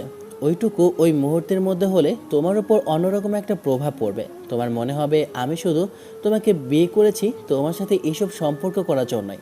আমি চাই না তুমি এরকম কিছু ভাবো। ভালোবাসাটা হোক, তারপর আস্তে আস্তে সব কিছু হবে। শারীরিক সম্পর্কটা তখনই তৃপ্তি দেওয়া যখন দুটো মানুষের ভালোবাসা থেকে এই সম্পর্কটা তৈরি হয়। বিয়ের পরপরই যদি এরকম কিছু হয়, তাহলে তুমি ভাববে তোমার স্বামী তোমাকে ভালো না বাসলেও শুধু এসব করার জন্য কাছে টেনেছে। এমা, না না, আমি ওরকম কোনো কেন ভাববো? আপনার অধিকার আছে আমার কাছে আসার। তাছাড়া কাল রাতে আপনি হুটহাট করে রুম থেকে বেরিয়ে গেলেন, তখন মনে হয়েছিল যে আপনি আমার মতো একটা মেয়েকে আশা করেননি। তারপর যখন আপনি সকালে কাছে আসলেন, ভেবেছিলাম আপনি সবটা জেনে শুনেই আর বুঝেই আমাকে মেনে নিতে চেয়েছিলেন। তোমার যদি এত ইচ্ছা থাকে তাহলে আসো, এখনই করি। ঈশান কথাটা বলেই একটা ডেভিল হাসি দিল। মেয়েটা লজ্জায় দৌড়ে সেখান থেকে বেরিয়ে গেল। ঈশান হাসতে হাসতে বেডে গা এলিয়ে দিল। কিছুক্ষণ বাদে মেয়েটা হাতে 1 কাপ চা নিয়ে আসলো। তারপর ঈশানের দিকে এগিয়ে দিয়ে বলতে আরম্ভ করলো। নিন আপনার হালকা লিকারে চা। তুমি কি করে জানলে আমি হালকা লিকে চা খাই? আম্মু তো করে দিল, আর বললো যেন আপনাকে সবসময় হালকা লিকার দিয়ে আর সামান্য চিনি দিয়ে চা দিই। বাহ, এখন থেকেই জামাইয়ের কি কি পছন্দ সেটা জানতে শুরু করেছো? জানতে হবে না, আজ বাদে কাল তো সব আমাকেই সামলাতে হবে। ঈশান একটু মুচকি হেসে মেয়েটার হাতে থেকে চায়ের কাপটা নিল। মৌ চলে যেতেই নিলেই ঈশান মেয়েটার হাত ধরল। তারপর পাশে বসিয়ে দিয়ে বলতে লাগলো। আমার থেকে পালিয়ে কেন বেড়াচ্ছ বউ? আশেপাশে থাকলে ভালো লাগবে না। আর সবচেয়ে বড় কথা হলো, 2 দিন বাদে যখন অফিসে যেতে শুরু করব, তখন তোমারই মনে হবে জামাইটার কাছে কম থাকতে দূরেই বেশি থাকছে। না মানে আসলে আমার কেমন যেন লাগছে। কেমন লাগছে? লজ্জা লাগছে খুব? মৌ মাথা নেড়ে না সূচক উত্তর দিতেই ঈশান মুচকি হাসলো। তারপর চা খেতে খেতে বলল। তাহলে আদর করতে শুরু করলে তখন কি করবে? আর তখন কেমন লেগেছিল? প্লিজ এসব বলবে না। আমার না আরও কেমন কেমন কেমন যেন লাগে। এত কেমন কেমন লাগলে হবে? স্বামীর কাছাকাছি আসতে হবে না আর? আমি কিছু করতে পারবো না। আপনার যখন ইচ্ছা হয় আপনি আসবেন। আমার পক্ষে সম্ভব না আপনার এত কাছে আসা। ও, তার মানে আমার ভালোবাসাটা তোমার চাই না, তাই তো? মৌ অসহায় চোখে ঈশানের দিকে তাকাতেই ছেলেটা একটু মুচকি হেসে চায়ে চুমুক দিয়ে মেয়েটার দিকে কাপটা এগিয়ে দিতেই মেয়েটা ভাবতে লাগলো চাটা ঠিক হয়নি কিনা। তাই মৌ বলল, চাটা ভালো হয়নি তাই না? তোমাকে খেতে দিয়েছি, আমি একটু খেলাম, একটু তুমিও খাও। কেন? আপনি তো খাচ্ছিলেন, আবার আমি যদি খাই তাহলে এটু হয়ে যাবে। স্বামী স্ত্রী একসাথে খেলে ভালোবাসা বাড়বে, এতে এটু হওয়ার কিচ্ছু নেই বউ। ঈশান আরও কয়েকবার বলতেই মৌ চায়ে এক চুমুক দিল। তারপর ঈশানের দিকে এগিয়ে দিল। মৌ যেখানে ঠোঁট লাগিয়ে খেলো, ঈশান ঠিক সেইখানটায় ঠোঁট লাগিয়ে খেতেই মৌ লজ্জা পেয়ে সেখান থেকে দৌড়ে বেরিয়ে গেল। মেয়েটা এত লজ্জা কেন পাচ্ছে? এমন করে দিনটা পার হলো। রাতে যখন মেয়েটা খাওয়া দাওয়া শেষ করে ঈশানের পিছন পিছন রুমে আসলো, ঈশান এসে ফোনটা ঘাটাঘাটি করতে লাগলে মেয়েটা কেমন করে যেন ওর দিকে বারবার তাকাতে লাগলো। ঈশান ফোনটা রেখে মেয়েটার সামনাসামনি শুতেই মেয়েটা লজ্জা পেয়ে অন্যদিকে ঘুরে গেলে তখন ছেলেটা মুচকি হেসে বলল, এত লজ্জা পাওয়ার কি আছে বউ, ঘোরো আমার দিকে। মৌ ঈশানের দিকে ফিরছিল না দেখে ঈশান একটু রাগী কণ্ঠে বলল, আমার দিকে ফিরবে নাকি আমি রুম থেকে বেরোবো? তাহলে কিন্তু সারা রাত আর রুমে আসবো না, বলে রাখলাম। ঈশানের কথাতে মৌ তাড়াহুড়ো করে ওর দিকে ফিরল। এবার ঈশান ওর মুখের পাশে হাত রাখতেই মেয়েটা চোখ জোড়া বন্ধ করে নিল।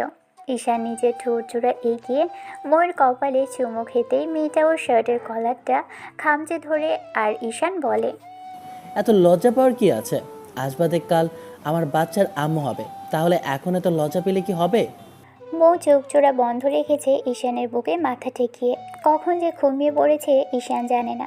কয়েকবার ডেকেও যখন মেয়েটা সাড়া দিল না, তখন দুজনের শরীরে একটা চাদর টেনে দিল ছেলেটা।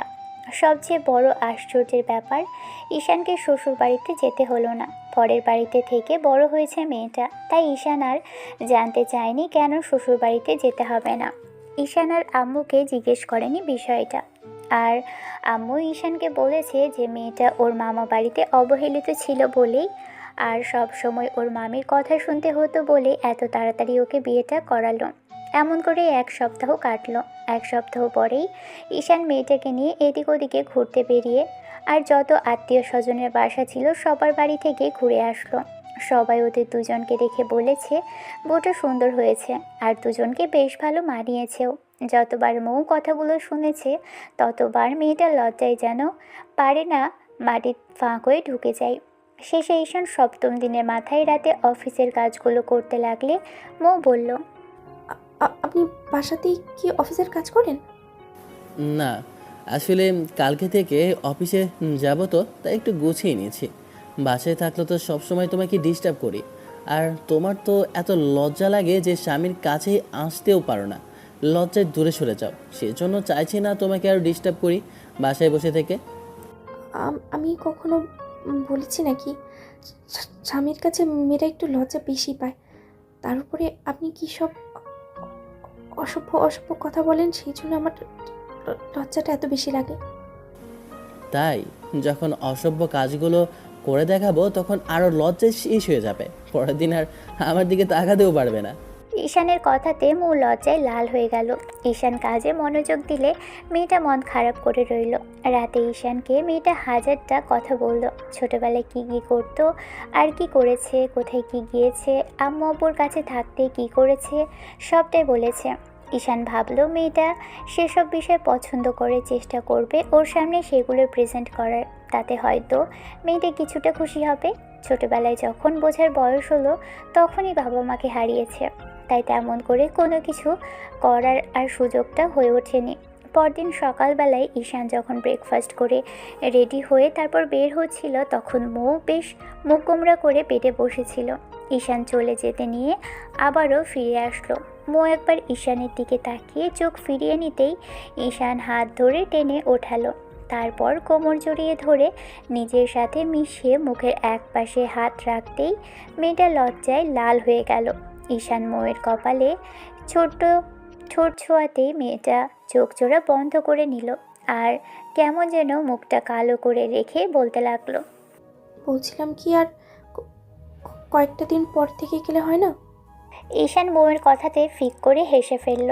মেয়েটার গালে একবার চুমু খেয়ে তারপর বলতে লাগলো, কেন বউ? কেন?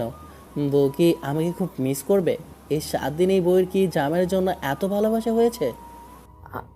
আসলে আম্মু বলেছিল মাসখানেক আপনি অফিসে যাবেন না। আমাদের চেনা জানার ব্যাপারটা।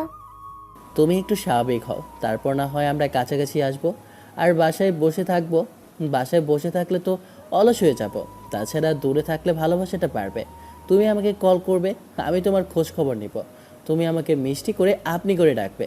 কখন আসবেন, কখন ফিরবেন, সাবধানে ফিরবেন এগুলো বলবে। তাহলে ভালোবাসাটা আরও বেশি বাড়বে। আপনি বাসায় থাকলে আমার ভালো লাগতো। আপনি চলে গেলে একা একা আমি কি করব? কি করবে মানে? সব সময় আম্মুর কাছাকাছি থাকবে। তাছাড়া বোন তো আছেই, আম্মুর সাথে কথা বলবে, গল্প করবে। আম্মুকে খেতে পছন্দ করে, কি করলে ভালো লাগবে সবটা জানবে। আস্তে আস্তে অভ্যাস হয়ে যাবে। তাছাড়া আমি রোজ রোজ তো অফিসে যাব না শোনাবো।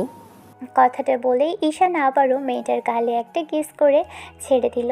চলে যেতে গেলে এই মেয়েটা মাথা নিচু করে সেখানেই দাঁড়িয়ে রইল। ঈশান দরজার সামনে গিয়ে আবারও মেয়েটার দিকে ফিরতেই খেয়াল করলো ও মুখটা কালো করে রেখেছে। সামান্য অফিসে যাচ্ছে, তাতেই এই অবস্থা। ঈশান আবারও ফিক করে হেসে ফেলল। তারপর তাড়াহুড়ো করে এসে মেয়েটাকে বুকের সাথে শক্ত করে চেপে ধরে মাথায় হাজারখানেক চুমু খেলো।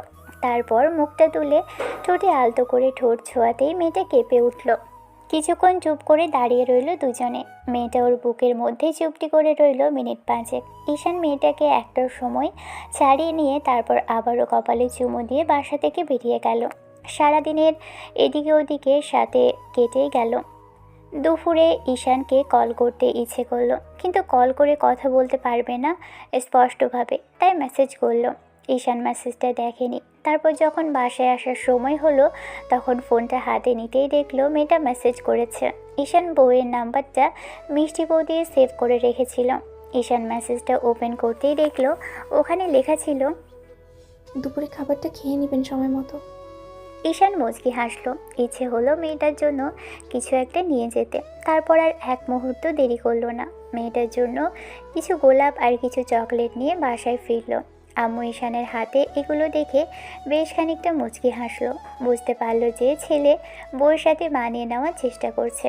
ঈশান রুমে এসে ফ্রেশ হলো, দেখলো মেয়েটার রুমে নেই। তারপর নিচে এসে ডাইনিংয়ে বসতেই এবার মৌ তাড়াহুড়ো করে এক বল ভর্তি কিছু একটা এনে সামনে রাখতেই ঈশান খেয়াল করলো যে পাস্তা বানিয়েছে।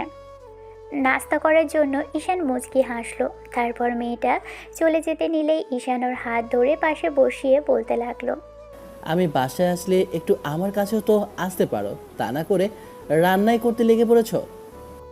কই না তো, 7 দিন বাদেই আজকে রান্নাঘরে আসলাম। তাছাড়া বাসাতে তো আমি এগুলো রোজই করতাম। এখানে এসে বসে থেকে আমার আজই ভালো লাগেনি। ঠিক আছে, এখন আমাকে খাইয়ে দাও। ইমান, না না, আম্মুর সামনে এগুলো করলে আম্মু কি বলবে বলুন তো? আম্মু ছেলের বউ এনেছে আম্মু ছেলের বউ এনেছে ছেলেকে ঘরে বেঁধে রাখার জন্য। এখন যদি তুমি আমাকে খাইয়ে না দাও তাহলে কিন্তু আমি খাবো না। মৌ পড়ে গেল এক দোটানায়। তারপরও ঈশানকে কয়েক চামচ খাইয়ে দিয়ে সেখান থেকে দৌড়ে পালালো। ঈশান খেয়ে রুমে আসলো। রাতে ডিনারের সময় হয়ে গেলে মেয়েটা আসলো। ঈশানকে ডাকতে নিলেই ছেলেটা ওর সাথে সাথে আসলো। খাওয়া দাওয়া শেষ করে রাতে রুমে এসে মেয়েটার সাথে হাজারটা কথা বলতে বলতে ঘুমিয়ে পড়লো। এমন করেই চলছে দিন। কেটে গেছে একটা মাস। এরই মাঝে ঈশান আর মৌ কাছাকাছি আসলেও তেমন করে আসা হয়নি। হয়তো জড়িয়ে ধরছেন, না হলে একটা চুমু দিয়েছে, এই পর্যন্ত সীমাবদ্ধ। মৌ নিজে থেকে চেয়েছে ঈশান যেন ওর কাছে আসে, কারণ ঈশানের ভালোবাসাটা মৌ ফিল করতে পারে। ঈশান ওকে একটু হলেও ভালোবাসে, কিন্তু কেন যে ওর কাছে আসে না সেটা নিয়েই দোটানার মধ্যে আছে। তবে মনে প্রাণে চায় ছেলেটা এখন কাছে থেকে ভালোবাসুক আর খুব বেশি আদর করুক। মুখ ফুটে সেটা বলতে না পারলেও কেন জানি নিজে থেকে চাই। 1 মাস পরের ঘটনা। সেদিন রাত করে বাসায় আসলো ঈশান। তারপর ফ্রেশ হয়ে রাত 9টার দিকে খাওয়া দাওয়া করে আবারও রুমে আসতেই দেখলো যে মৌ মুখ গোমড়া করে বসে আছে। ঈশান ওর হাত ধরে টেনে নিয়ে নিজের কাছে আনলো। সাথে সাথে মেয়েটা ওর দিকে তাকাতেই ঈশান ওর কোমর জড়িয়ে ধরে নিজের সাথে মেশাতেই মেয়েটা ওর বুকের দুপাশে হাত রেখে একটু একটু মুচকি হাসলো আর বলল, কি হলো, কিছু বলবেন আপনি? না মানে আসলে কালকে আমাদের একটা পার্টিতে যেতে হবে। পার্টিতে? কিসের পার্টিতে? আমার এক ফ্রেন্ডের জন্মদিনের পার্টিতে। মৌ কোনো কথা বলল না, চুপ করে রইল। তখনই ঈশান ওকে জিজ্ঞেস করলো যাবে কিনা। মেয়েটা মাথা নেড়ে হ্যাঁ সূচক উত্তর দিল। ভাবলো যে না যেতে চাইলে হয়তো ঈশানের খারাপ লাগবে, তাই বারণ করতে পারলো না। পরদিন ঈশান একটু তাড়াতাড়ি অফিস থেকে আসলো। দুপুরের দিকে অফিসের থেকে চলে এসেছে। সন্ধ্যার মুখে ওরা বেরোলো। মৌ একটা শাড়ি পরেছে। শাড়িতে মেয়েটাকে অসম্ভব রকমের সুন্দরী লাগছে। হিসাব করেছে মেয়েটা এমনভাবে হয়তো কেউ পার্টিতে যায় না। তবে ঈশান চায় না ওর বউকে কেউ তেমন করে দেখুক। পার্টিতে বোরখা পরে গেলে কেমন লাগবে তাই বোরখাটা পরতে বলেনি। কিন্তু পার্টিতে আসার পর ভাবলো যে এটাই মনে হয় জীবনের সবচেয়ে বড় ভুল ছিল। ওর বউয়ের দিকে সবাই ট্যাপ ট্যাপ করে তাকিয়ে আছে। মেয়েটাকে এত সুন্দর লাগছে যে ও নিজেই প্রশংসা হচ্ছে। ওর বউয়ের দিকে সবাই এমন করে তাকাচ্ছে কেন? অনেকেই মৌয়ের সাথে হ্যান্ডশেক করতে চাইলে ঈশান নিজে থেকে আবারও হ্যান্ডশেক করেছে তাদের সাথে। অনেকেই এসব দেখে বেশ খানিকটা অবাক হলেও ঈশান যে বন্ধুর জন্মদিনের পার্টিতে এসেছে ওর সাথে ওর বউয়ের পরিচয় করিয়ে দিল। এবার ঈশানের বন্ধু ওকে বলতে শুরু করলো, আমাদের ভাবি তো দেখতে অসম্ভব রকমের সুন্দরী। তুই এতদিন আমাদের থেকে ভাবিকে লুকিয়ে রেখেছিলি, তাই না? আরে বিয়েটা হুটহাট করে হলো, তাই তেমন করে কাউকে ডাকা হয়নি। ভাবি আপনি কোথায় থাকেন আর আপনার বোন আছে কিনা আমাদের একটু জানান। মৌ কথা বলতে গেলে বেঁধে গেল। না না না না মানে আসলে এরই মাঝখানে ওদের আরেক বন্ধু এসে ওদের সামনে দাঁড়ালো। ছেলেটাকে দেখেই ঈশান অবাক হলো। ভাবলো এই বজ্জাতটাকে আবার কোথা থেকে আসলো। কারণ বন্ধুদের মধ্যে এই ছেলেটা অতিরিক্ত পরিমাণে বেয়াদব, যার জন্য ঈশান ওর সাথে এই যোগাযোগটা তেমন করে রাখেনি। একে যে এখানে ডেকে আনা হয়েছে ঈশান সেটা জানতো না। ছেলেটা এসে বলতে লাগলো, আসসালামু আলাইকুম ভাবি, কেমন আছেন আপনি? ওয়ালাইকুম আসসালাম। আলহামদুলিল্লাহ ভালো। আপনি কেমন আছেন ভাইয়া? মৌ অনেকক্ষণ সময় নিয়ে বেঁধে বেঁধে উত্তরটা দিতেই ছেলেটা বেশ খানিকটা অবাক হয়ে ওর দিকে তাকিয়ে রইল। তারপর ফিক করে হেসে দিয়ে বলতে লাগলো, সে কি রে ঈশান, তোর বউ তো দেখছি তোতলা, ঠিক মতো কথাও বলতে পারে না। ঈশানের বউ তোতলা কথাটা শোনার সাথে সাথেই মেজাজটা খারাপ হয়ে গেল। মাথায় এক প্রকার রাগ উঠে গেল। ছেলেটা কিছুক্ষণ চুপ করে থেকে তারপর একটু হাসার চেষ্টা করে বলতে লাগলো, ব্যাপারটা সেটা না যে আমার বউ তোতলা। ভালো কিংবা ওর মন মানসিকতা তারা কতটুকু ঠিক সেটাই সবচেয়ে বড় কথা।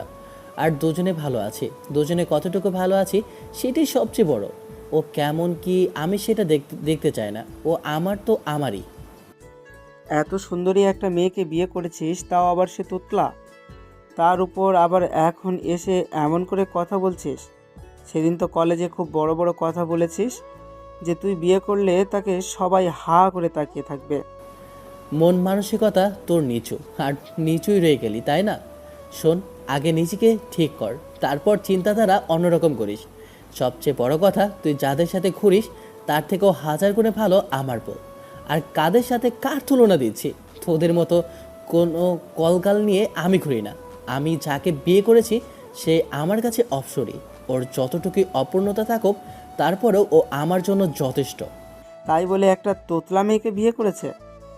আবার বড় গলায় কথা বলছিস, ঠিক মতো কথা বলতেও পারে না, আবার তাকে নিয়ে এসেছিস পার্টিতে। ছেলেটার এমন দ্বারা কথাতেই ঈশানের মেজাজটাই বিগড়ে গেল। সাথে সাথে ও ছেলেটার শার্টের কলার ধরে বলতে লাগলো, ফ্রেন্ড সার্কেলের মধ্যে এরকম একটা সার্কেল আছে সেটা আগে থেকেই জানতাম, কিন্তু তোর মতো একটা স্টুপিডকে এই পার্টিতে ডাকবে সেটা জানলে কখনোই ওকে নিয়ে এখানে আসতাম না। তোর মন মানসিকতা যেমন ছোট তেমনি তোর চিন্তা ভাবনাটাও ছোট। শোন, এরপর থেকে যদি ওর মতো একটা ছোট লোককে এখানে ডাকিস তাহলে আমাকেও কখনো তোদের কাছে ডাকবি না, কারণ এরকম একটা লম্পট বন্ধু থাকার চেয়ে হাজারটা কুকুর থাকা ভালো। ছেলেটা কিছু বলতে যাবে তার আগেই আকাশ এসে ওকে থামিয়ে দিল। তারপর দুজনকে ছাড়িয়ে দিতেই ঈশান বলতে লাগলো, মানুষের বাহ্যিক চেহারাটাই যেমন সব কিছু নয়, তেমনি মানুষের কথা বলতে পারাটাও সব কিছু না। আর সবচেয়ে বড় কথা কি জানিস তো, তোদের মতো রাস্কেলদের চিন্তা ভাবনাটা এমন, তাই যত ভালো মানুষের সামনে আসুক তাদের নিয়ে খারাপ কথাই তোরা বলবি। আজকে এখানে এই কথা বলেছিস তো বলেছিস, এরপর যদি আমার বউকে নিয়ে কিংবা আমার বউয়ের সম্পর্কে আর একটা বাজে কথা তোর মুখে শুনি তাহলে সেই দিনই তোর শেষ দিন হবে। আর আকাশ, তোরে বলছি, এর মতো লম্পটকে যদি আর আমাদের মাঝে ডাকিস তাহলে আর কখনো আমাকে তোদের মাঝে ডাকবি না। ঈশান কথাটা বলেই চলে আসতে গেলে রাফিন কিছু বলতে যাবে, তার আগেই ঈশান ওর দিকে ফিরে কষিয়ে ওর মুখ বরাবর একটা ঘুষি মারল। ঈশান আরেকবার আঘাত করার আগেই মৌ ঈশানের হাতটা ধরে ফেললো আর কাঁপা কাঁপা কণ্ঠে বলতে লাগলো, প্লিজ আপনি রাগ করবেন না, ছেড়ে দিন ওনাকে, উনি তো ঠিকই বলেছে। মৌয়ের এমন দ্বারা কথা শুনে ঈশান এবার রাগী চোখে ওর দিকে তাকাতেই মেয়েটা চুপসে গেল। তারপর মেয়েটার হাত ধরে টানতে টানতে সেখান থেকে চলে গেল।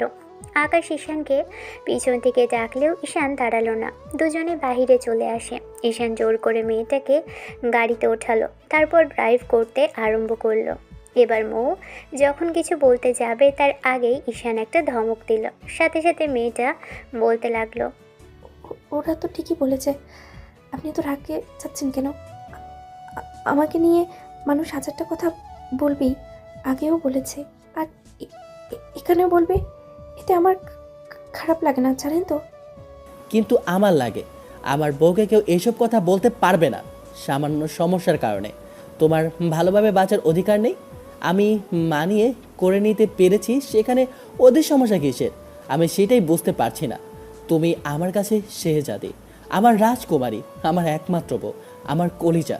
তোমাকে নিয়ে কেউ বাজে কথা বলতে পারবে না। কথাগুলো বলতেই মৌ ঈশানের একটা হাত জড়িয়ে ধরে কাঁধে মাথা রাখতেই ঈশান মেয়েটাকে বুকের মাঝে টেনে নিয়ে ওর মাথায় চুমু খেলো।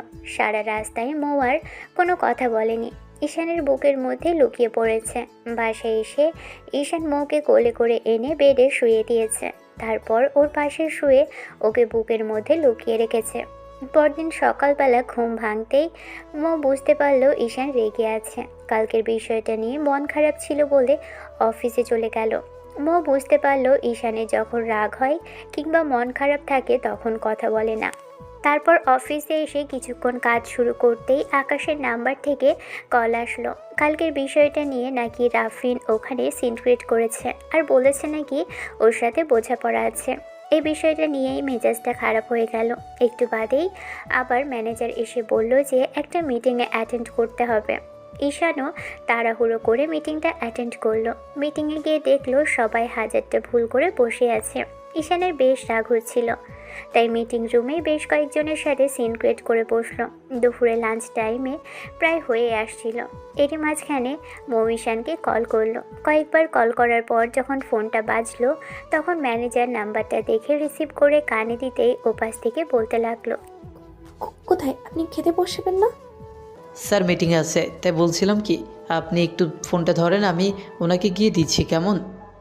ম্যানেজারের কথাতে মৌ ফোনের ওপাশে চুপ করে রইল। ম্যানেজার অনুমতি নিয়ে মিটিং রুমে ঢুকতেই দেখলো ঈশান কয়েকজনের সাথে বেশ রাগারাগি করছে। এবার ম্যানেজার এসে পাশে দাঁড়াতেই ছেলেটা একবার ওনার দিকে তাকিয়ে ম্যানেজারকে বলতে লাগলো, ম্যাডাম কল করেছিল, তাই বলছিলাম কি যে দেখতে পাচ্ছ না এখানে একটা গুরুত্বপূর্ণ মিটিংয়ে কথা বলছি, এতজন এত ভুল করে ফেলেছে, তার উপর আবার তোমার এখন ম্যাডামের কথা মনে পড়েছে। তোমাদের কি কাজ করার কোনো ইচ্ছে নেই? আমার লাইফটা তোমরা সবাই মিলে পুরো হেল্প করে ফেললে। এই মেয়েটাকে বলেছি যে যখন তখন ফোন না করতে, যখন সময় হবে তখন আমি নিজেই বাসায় যাব। মিটিং রুমে তোমাকে এরকম করে আসতে হবে? তোমাকে কোনো কমন সেন্স নেই? লাইফটা হেল করে ফেলেছে সবাই মিলে। এটুকু শুনে মৌ ভাবলো ও ঈশানের লাইফটা হেল করে দিয়েছে। এমন কিছু শোনার সাথে সাথেই মৌ ফোনটা নিজে থেকেই কেটে দিল। আর ম্যানেজার মাথা নিচু করে বেরিয়ে যেতেই খেয়াল করলো ফোনটা কেটে গিয়েছে। ঈশান আরও 15 মিনিট যাবৎ সবাইকে বকাঝকা দিয়ে প্রজেক্ট ঠিক করতে বলে নিজের কেবিনে আসলো। কেবিনে এসে বসতেই যখন রাগটা কিছুটা কমলো, তখন মনে হলো মৌকে কল করেছিল। তাড়াহুড়ো করে ফোনটা হাতে নিয়ে দেখলো মেয়েটা বেশ কয়েকবার কল করেছিল। ঈশান কল ব্যাক করতেই মনে হলো মেয়েটা রাগ করেছে, কারণ কল রিসিভ করছে না। কয়েকবার কল করার পর যখন রিসিভ করলো না, তখন ঈশান তাড়াহুড়ো করে বাসার উদ্দেশ্যে বেরোলো। ঘণ্টাখানেকের মধ্যেই বাসায় ফিরে এসে দেখলো মৌ রুমে নেই। ঈশান আম্মুকে কয়েকবার জিজ্ঞেস করতেও জানতে পারলো না মেয়েটা কোথায়। তারপর পুরো বাসা খুঁজে মেয়েটাকে পেল না। মৌয়ের ফোনটা রুমের মধ্যেই। ঈশান এবার খানিকটা ভয় পেয়ে গেল, মেয়েটা কোথায় গেল। পুরো রুম আর বাসাটা খুঁজে যখন পেল না, তখন ঈশান মাথার দুপাশে হাত দিয়ে যখনই বেডে বসলো, সাথে সাথে টি টেবিলের উপর নজর পড়তেই দেখলো একটা চিঠি মতো কিছু একটা কাগজ চাপা দিয়ে রাখা। ঈশান সেটা হাতে নিয়ে দেখলো মৌয়ের লেখা চিঠি। সাথে সাথেই ছেলেটা চিঠিটা পড়তে শুরু করলো। চিঠিটা অনেক কিছুই লেখা ছিল, যেটা ঈশানের মনে দাগ কাটলো না, কিন্তু শেষে কথাগুলোতেই ঈশানের প্রচণ্ড খানিকটা খারাপ লাগলো। আমি ভেবেছিলাম আপনি আমাকে ভালোবাসেন, তাই আমিও বাঁচতে শুরু করেছিলাম, কিন্তু জানি না কতটুকু বাঁচতে পেরেছি। আমি আপনাকে অনেক ঝামেলার মধ্যে ফেলে দিয়েছিস। আমি আসার পর থেকে আপনার পুরো লাইফটা এলোমেলো হয়ে গেছে। আমি আজকে সেটা বুঝতে পেরেছি। আমার জন্য আপনার লাইফটা হেল হয়ে গেছে, তাই না? আপনি কোথাও গিয়েও শান্তিতে পাচ্ছেন না, আবার কারোর সামনে আমাকে নিয়ে দাঁড়াতেও পারছেন না। আপনার বউ একটা অসম্পূর্ণ মানুষ, আপনাকে সবার কথা শুনতে হচ্ছে। তার উপরে আমার জন্য সবসময় আপনার মেজাজটা গরম হয়ে থাকে। আর আজকে আপনি বুঝিয়ে দিয়েছেন আমি আপনার লাইফে একটা বোঝা। এত ঝামেলা করে আপনার জীবনে থাকার কোনো মানেই হয় না। তারপরে একটা মাস আমি বুঝে গেছি আপনি আমাকে ভালোবাসার কথা না বললেও আমি ভেবেছিলাম আপনি আমাকে ভালোবাসেন, কিন্তু আপনি যে আমাকে দয়া করে আপনার কাছে রেখেছেন, তো কখনো ভালোবাসেন। যদি ভালোবাসতেন তাহলে আমাকে একদিনের জন্য হলেও নিজের কাছে টেনে নিতেন, কিন্তু সেটা হয়নি ঈশান। আমি আপনাকে অনেক যন্ত্রণা দিয়েছি, তাই আজকেই সেই যন্ত্রণা থেকে আপনাকে মুক্তি করে দিলাম। আশা করি আজকের পর থেকে আর আমাকে নিয়ে আপনাকে কোনো ঝামেলায় পড়তে হবে না। এইটুকু দেখে ঈশান বুঝে গেল মৌ হয়তো চলে গিয়েছে বাসা ছেড়ে। ঈশান তাড়াহুড়ো করে পার্স আর ফোনটা নিয়ে রুম থেকে বেরোলো। তারপর গাড়িটা নিয়ে বেরিয়ে পড়লো। অনেকক্ষণ যাবৎ এদিকে ওদিকে মৌকে খুঁজতে লাগলো, তারপরও মেয়েটাকে কোথাও পেল না। খুঁজতে খুঁজতে দুপুর থেকে বিকেল হয়ে গেছে।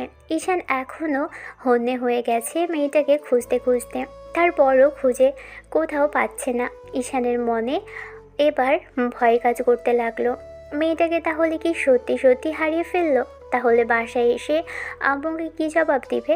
তার উপরে ওই বা থাকবে কী করে? এই একটা মাসে মেয়েটা যে ওর অভ্যেসে পরিণত হয়ে গেছে।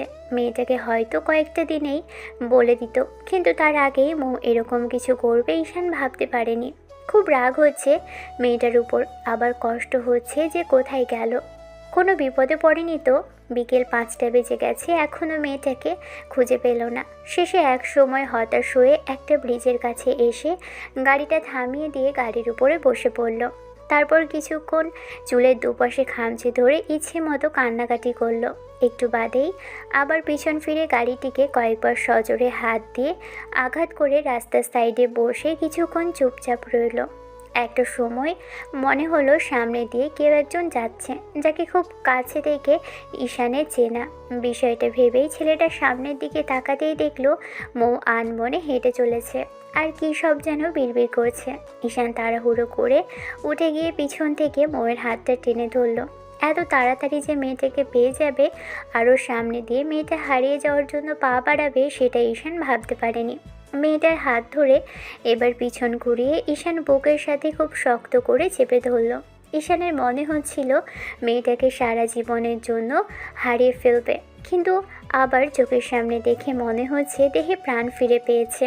আচমকা এমন কিছু হওয়াতে মৌ খানিকটা ভয় পেয়ে গেলেও এবার নিজেকে ছাড়িয়ে নেওয়ার চেষ্টা করলে ঈশান বলতে লাগলো, এই কোথায় গিয়েছিলে তুমি? তুমি জানো না তোমাকে ছাড়া আমি থাকতে পারি না? রাগের মাথায় কাকে কথাটা বলেছি, আর তুমি কি না আমাকে ভুল বুঝে ছেড়ে চলে যাচ্ছিলে? তুমি এরকম একটা কাজ করতে পারলে বউ? তুমি জানো না তোমাকে ছাড়া আমার নিঃশ্বাসটা বন্ধ হয়ে আসে? আমি ভয় পেয়ে গিয়েছিলাম জান, এরকম একটা কাজ তুমি করতে পারলে? আমি কি ভালো থাকতাম মৌ? মৌকে জড়িয়ে ধরে ঈশান হাজারটা কথা বলার চেষ্টা করেও মেয়েটা কথা বলছিল না। এবার ঈশান ওর মুখটা তুলল, তারপর সারা মুখে চুমু দিল অসংখ্য অজস্র। মো আবারও নিজেকে ছাড়িয়ে নেওয়ার চেষ্টা করলেই ঈশান কষিয়ে একটা থাপ্পড় দিল। সাথে সাথে মেয়েটা জ্ঞান হারিয়ে ওর বুকের মধ্যে ঢলে পড়ল। রাগটাকে কন্ট্রোল করতে না পেরে শেষে আজকে প্রথমবার এমন একটা কাণ্ড ঘটাতে হলো। ঈশান আর কোনো উপায় না পেয়ে মেয়েটাকে কোলে তুলে নিয়ে তারপর গাড়িতে বসিয়ে দিয়ে বাসার উদ্দেশ্যে চলে গেল। মেয়েটাকে এরকম করে আঘাত করে এখন নিজেরই খারাপ লাগছে। মেয়েটাকে বাসায় নিয়ে আসলো ঈশান। তারপর কোলে করে রুমে নিয়ে এসে দরজাটা যখন লাগিয়ে দিল তখন মনে হলো যে মেয়েটা জ্ঞান হারিয়ে ফেলেছিল। ঈশান আর এক মুহূর্ত দেরি না করে ওর চোখে মুখে পানি ছিটা দিতেই মেয়েটা চোখ খুলে উঠে বসলো তাড়াহুড়ো করে। তারপর ঈশানকে সামনে বসে থাকতে দেখে বেড থেকে নেমে যাওয়ার জন্য চেষ্টা করলে তখন ঈশান ওকে জোর করে কাছে টেনে আনলো। তারপর কিছুক্ষণ ধরে মোয়ের কপালের সাথে কপাল ঠেকিয়ে কান্নাকাটি করলো আর সারা রাত মুখে চুমু দিতে লাগলো। চলে গেছিলি কেন সোনা? তোমাকে ছাড়া থাকতে আমার কষ্ট হয়, বোঝো না জান? তোমাকে ঠিক কতটুকু ভালোবাসি তুমি বুঝতে পারোনি। তোমাকে আমি সত্যি অনুভূতিতে জড়িয়ে ফেলেছি। তুমি কেন চলে যেতে চেয়েছিলে বউ? একটাবার আমার সাথে কেন কথা বলে না? এরকম একটা কাজ করলে কেন জান? যদি তোমার কিছু হয়ে যেত তাহলে আমিও শেষ হয়ে যেতাম। আমি আপনার ভালোর জন্য। তুমি ছাড়া আমার ভালো কিসে হবে জান? তুমি বুঝতে পারো না? তুমি চলে গেলে আমার কি হতো জানো? আমি কত ভয় পেয়ে গিয়েছিলাম। তোমাকে যদি আজকে হারিয়ে ফেলতাম তাহলে আমার কি অবস্থা হতো জানো? আমি পাগল হয়ে যেতাম। আমি ওই কথাটা তোমাকে বলিনি জান, রাগের মাথায় তখন বলে ফেলেছি। তাই বলে এইরকম করে আমাকে ছেড়ে চলে যাবে? তারপরও আমার সাথে একটাবার কথা না বলে কেন এরকম একটা সিদ্ধান্ত নিলে? মৌ কোনো কথা বলছিল না। ঈশানের খুব রাগ হচ্ছিল।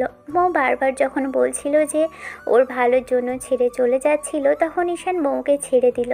তারপর চুলের দুপাশে খামচে ধরে পেটের এক সাইডে পিঠ ঠেকিয়ে ফ্লোরে বসে পড়ল।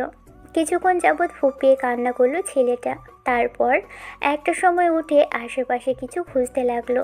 মৌ ঈশানের এরকম পাগলামি দেখে যখনই ওর কাছে আসতে যাবে তখনই ছেলেটা ওকে সরিয়ে দিল আর বলতে লাগলো, আমাকে কষ্ট দেওয়ার খুব ইচ্ছা তোমার।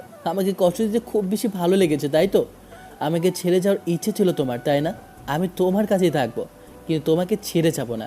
তারপরে তুমি আমার কাছে আসতে পারবে না। আমাকে কষ্ট দেওয়ার ইচ্ছা তো? দাঁড়াও, আমি কষ্ট দিচ্ছি নিজেকে। ঈশান কথাগুলো বলে আশেপাশে তাকাতে লাগলো। মৌ এসে ঈশানকে আটকানোর জন্য আসতে যাবে তার আগেই ছেলেটা তাড়াহুড়ো করে গিয়ে ড্রেসিং টেবিলের গ্লাসে সজোরে কয়েকটা ঘুষি বসালো। সাথে সাথে হাতটা কেটে ফিনকি দিয়ে রক্ত পড়তে লাগলো।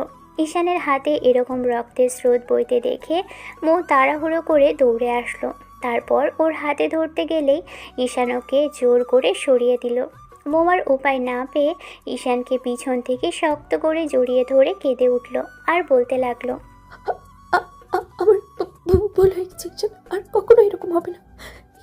এবারের মতো মাফ করে দিন। আর কখনো এরকম করে আপনাকে ছেড়ে যাব না। আমি ভুল করেছি, তার জন্য শাস্তি দিন। আমাকে শাস্তি দেন, তারপরে নিজেকে এরকম করে কষ্ট দেন না। শান কিছুক্ষণ চুপ করে থেকে মেয়েটাকে ছাড়িয়ে নিল।